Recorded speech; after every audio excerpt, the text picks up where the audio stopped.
Oh, no? No idea at all?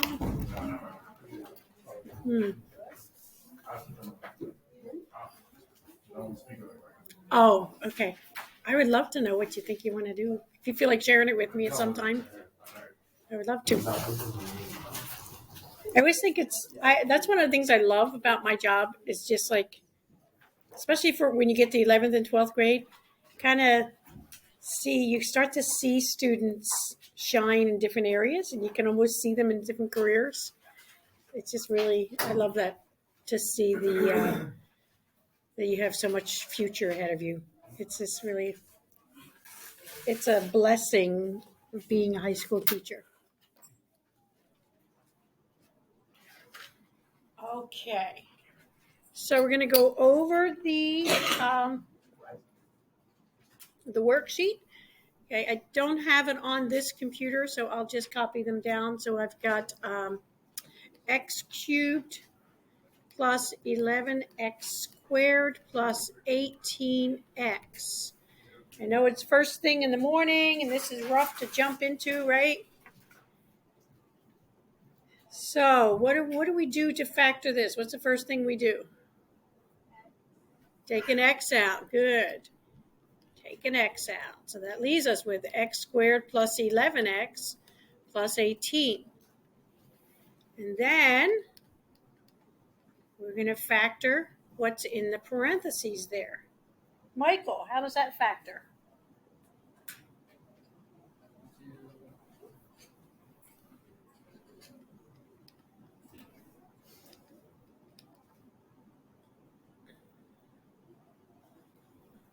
So this one, since this is a 1, I can do it the old way where I'm just looking for two numbers that multiply to equal 18 but add up to 11. So that's going to be 2 and 9. So these are the easier ones because there's a 1 in front of that x squared. Okay. I don't know if you had these in the same order, but that's okay. Okay, then we had p to the third plus 8p squared plus 7p. Please make sure you copy this down so that you have something to study because we do have a quiz coming up. No, I think we'll do it, when's our next class period? Tomorrow. We'll do it tomorrow. So we don't go off of what's in the calendar? No, I had to change it. I will fix that. Thank you for reminding me. I'll fix that. Because in the calendar, I think I had planned the quiz today, didn't I? Yeah. Okay, so what are we going to take out of this? P. P, P, P. Okay, now leaves us with p squared plus 8p plus 7. Again, the number in front of the p squared is 1. So that means this is the easier one. So we just do the two parentheses. And what are we looking for? Two numbers that multiply to equal 7 and add up to 8. So that is 1 and 7. There's only one way of factoring 7. And fortunately, it adds up to 8. Okay. By the way, if it did not, like let's just pretend that maybe this was a 17 instead of a 7. Right? So this won't factor. There are not two numbers that multiply to equal 17 but add up to 8. So you'd be finished right here. It was just factoring out the greatest common factor. Yes. Would we ever have to do like remainders in these type of? No, we won't go there. No. It only goes in the specific. Yes. So it will either factor like this or you'll just say not factorable. Okay. Yes. When the first one is to the third power, you mean? Yeah. Actually, can you turn that up now? Turn it up to 74. It's pretty cold over here. Okay. So when you see like to the third power, usually that means you can factor out a greatest common factor. I'm talking about like the P being like 7. Oh, Yeah. you're having trouble with that. So what do you mean by you're having trouble with it? Like, I don't know how to explain it when the P like.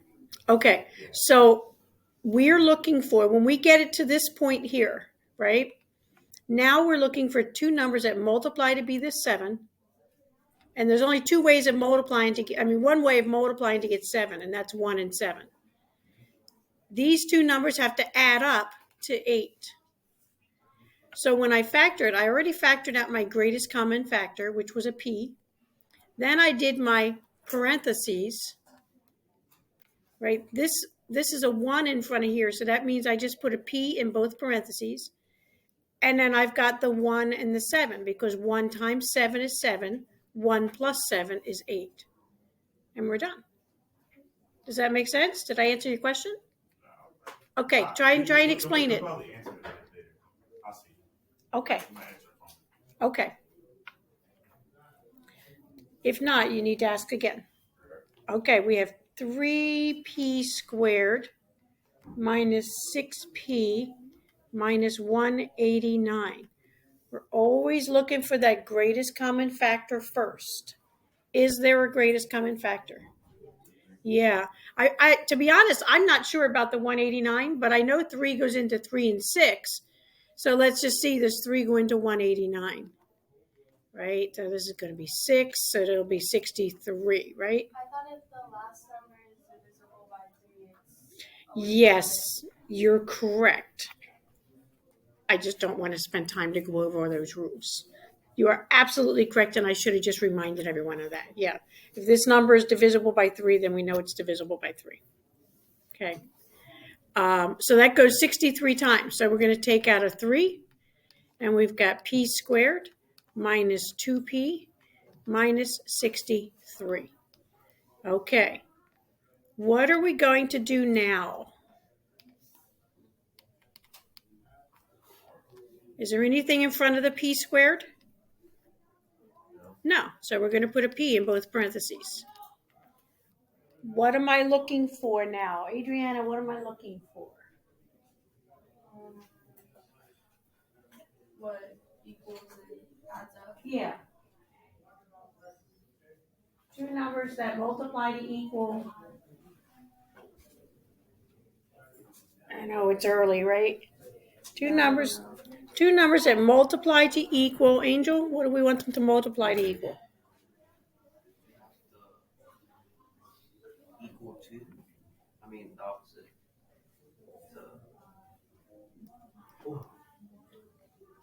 Multiply to 2 and add up to 6.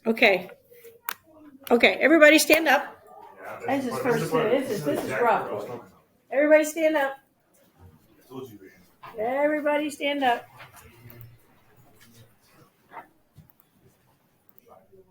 Okay, so let's go back to this, all right? So what we're looking for, please write this in your notes, okay? Because what happens, I remember doing this too in high school, right? You copy down what the teacher does, but then when you go to look at it, you don't remember where those numbers came from, right? So when I was in college, I discovered the Cornell note taking. Have you guys done Cornell note taking? Okay. I love Cornell note taking because I actually use this with my lesson plans. I have a notepad that's specifically Cornell note taking pad, right? So I love being able to write things in the margin and then write things down the bottom. So what I do with my lesson plans, and this one I did quickly because I did it during the Super Bowl when my poor Eagles lost by stupid holding call. But so in the margin here, right, I write notes that I need to remember. Okay, I use different colors because it helps me when I talk. I get nervous, and that way I can find things. But in the margins, I write my notes, like little things that I need to remember. And then at the end of the week, I'll write things down here like, okay, move the test to the next week, or move the quiz, or cancel the quiz, or next Thursday we're going to do this. So, okay, same idea when you're taking notes. You don't have to have the special notebook. But what you should do right? It may be in the margin or different colors, whatever. You should circle things so that you know what's going on. Like, for instance, right now, right, we're going to take this number and we're going to find the factors of this number. So circle it and then write factors, right? And maybe, or it may be in the margin, right? You could do something like this. Your notes have to be written in such a way that you can refer to them and know what you did. Simply copying them doesn't do anything. You're not just copying them to keep Mrs. Murray from yelling at you. They're there so that you can refer back to them, okay? So you might want to over here say, okay, -1 and 63, 3 and 21. Let's see, what else goes into 63? 7 and 9. Is that right? 7 and 9? Yep, 7 and 9. Okay. So then over here, I'm writing factors, right? Now I'm going to go ahead and I'm going to choose which one. So I might write myself a note, right? Multiply to -63, add to -2, right? That outside number is what we want to multiply by. You need to have notes like this so that your notes make sense to you. Just copying down the problem doesn't always do it, and usually it doesn't. When it gets to be May and you're looking back at how to do this, right? How many of you want to do well on your final exam? Okay. Now, be totally honest with me now. How many of you want to do well but often find that you don't know how to study for it? Okay. This is the truth, right? We're being honest with ourselves. Okay. So as a result, you know what we end up doing? We just don't study for it. Because we're like, you have the intentions of doing it. I've been there, guys. Okay. I've been there. You have the intention. So you get your notebook, time to study for your exam, and you're like, I don't know what that means. I don't know what that means. Right? And eventually, like, I'm going to fail this. It's destiny. That's just the way it's going to be. Right? That's where we are. But here's the thing. You have to be in control of your destiny. Right? You're in control of it. You can't depend on other people to get you through. You can't sit there and say, Leilani, you're going to have to teach me everything I know for the final because I can't understand my notes. So, or sit at home like, I don't get this. I'm going to ask Wyatt when I get to school. You can't do that, right? You have to be in charge of your own destiny, right? I can't do this. I'll go see Mrs. Murray after school. Oh, wait, no, I have basketball. Oh, wait, no, I have to go to work. I got to go for my driver's lesson. Oh, I got it, right? So that's what happens, right? So how are you in charge of your destiny? You have to have notes right now that make sense, okay? I know you guys get tired of me talking, but I'm going to tell you a story about my first job, own work. Okay, so getting back to this factoring problem. We are looking now for two numbers that multiply to equal. What are we looking for them to multiply to equal? -63, but add up to -2. So what are we going to use, Cam? -9 and +7. Very good. -9 times 7 is -63. -9 plus 7 is -2. Okay. All right. Let's look at another one. Let's look at, let's see, where are we? 3x squared. Okay, we're going to try and pick it up a little bit. 3x squared plus 21x plus 18. Okay, we're going to take a 3 out, and that's going to give us x squared plus 7x plus 6. So this one's going to factor as x plus 6, x plus 1. And we're done.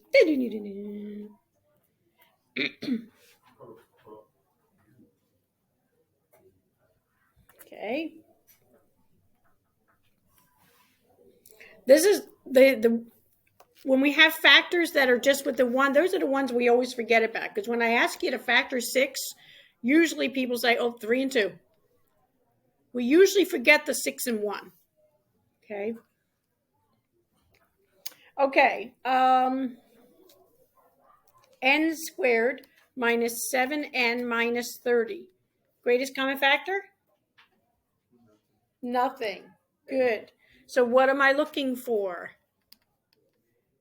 Two numbers that multiply to equal negative 30. Good. And add up, Ethan, to what? Multiply to equal negative 30, but add up to 10 what am I trying to add up to? and 7. Negative 7, right. So yeah, let's do 10. 10 and 3. Oh, yeah. The 10 has to be negative. Good. Yeah. Okay. Okay.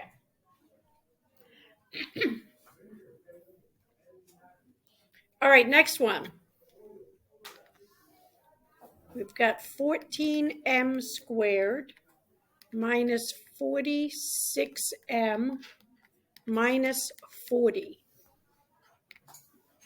Right? 14m squared minus 46m minus 40.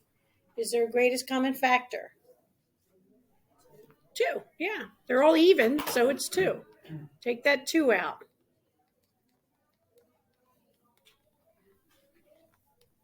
Okay. This one's different. Angela, why is this one different?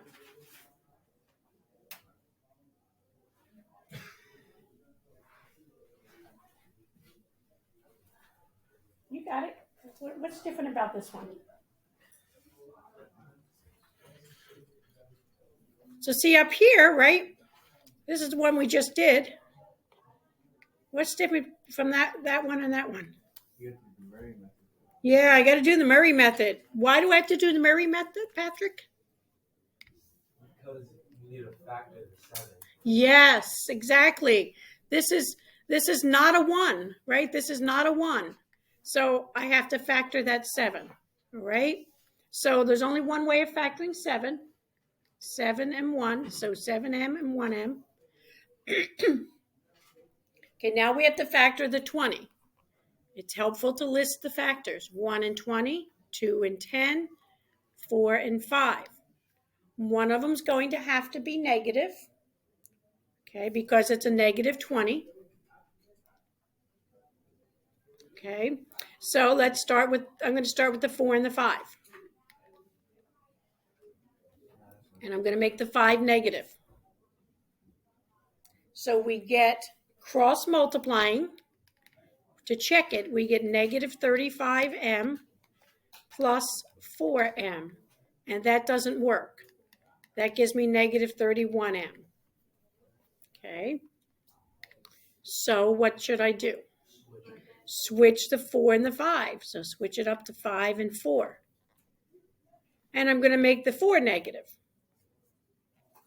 So now when I cross multiply, I get negative 28m plus 5m, and that worked, negative 23m.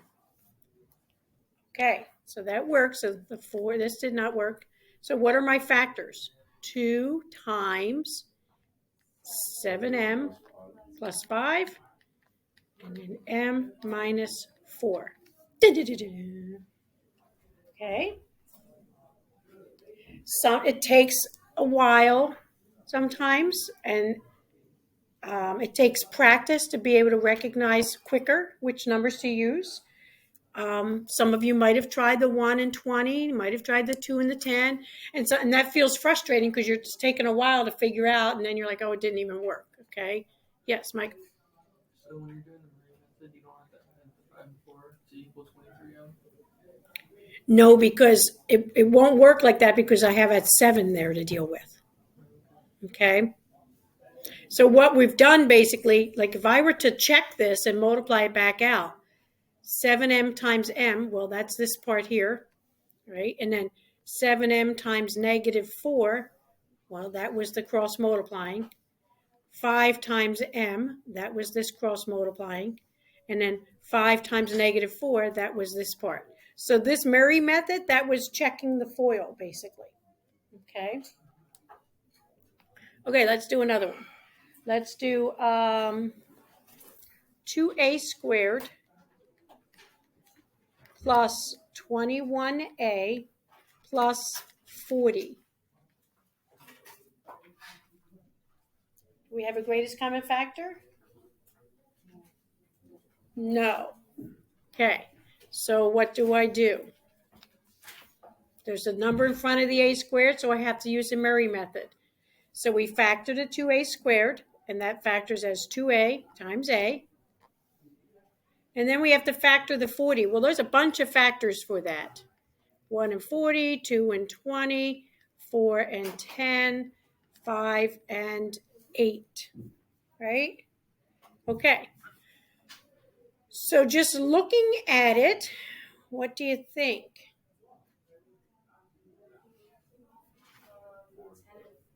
10 and 4? Okay. So 2a times 4 is 8a plus 10a. So that didn't work, right? Because it has to add up to 21a, and that does not. So yeah, so I could switch the 4 and 10, but right away, you can see that 4 and 10 are not going to work like that because 2a times 10 is 20a plus 4a. So you can see that that's not going to work, right? Can everyone see that? Okay, so let's switch it. The 4 and the 10 did not work. So let's try the 5 and the 8. Okay, 5 and 8. 2a times 8 is 16a. A times 5 is 5a. Now we've got the combination that works. That equals 21a. So remember, when you're making your factors, they go straight across. 2a plus 5, a plus 8. All right. Okay, anyone have a question on how to do this with the Murray method? This is what your quiz is on tomorrow. Just the Murray method? Good question. Let me double check.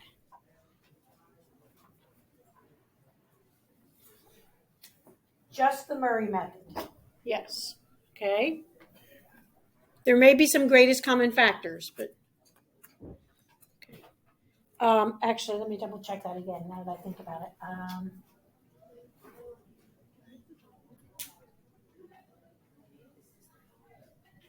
Yeah, just the Murray method.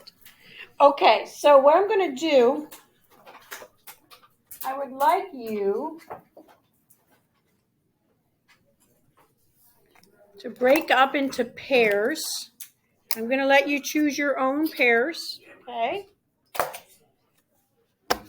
And I'm going to give you, so what we've been doing so far, okay?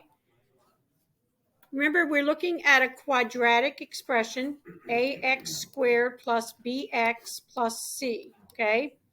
We've learned how to factor when the a is equal to 1. So basically when you don't see anything in front of the a squared. We just learned how to factor when the a is prime, and we just reviewed that. That's the Murray method. Well, now I want you to look at how to factor when a is not prime. So for instance, something like 6n squared plus 23n minus 18. We're still going to use the Murray method, but if this was prime, there would only be one way of factoring this. Well, now I have to decide whether I'm factoring 6 and 1 or 3 and 2. Okay, so what I'm going to do is I'm going to give you a worksheet with 3 problems. I want you to work with your partner to figure out how to do it. So I'm calling this a discovery project. I want you to discover how to factor when the a is not prime. So when it's not prime, who remembers what that's called? A number that's not prime. Composite, good. The a is composite, which means it's not prime. Okay, So go ahead and pair up. Everybody needs to be with somebody. And you're going to work through these together and discover how to do this.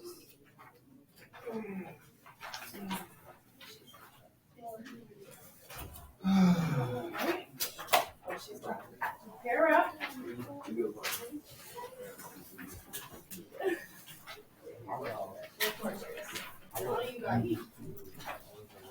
Everybody needs to be with a partner.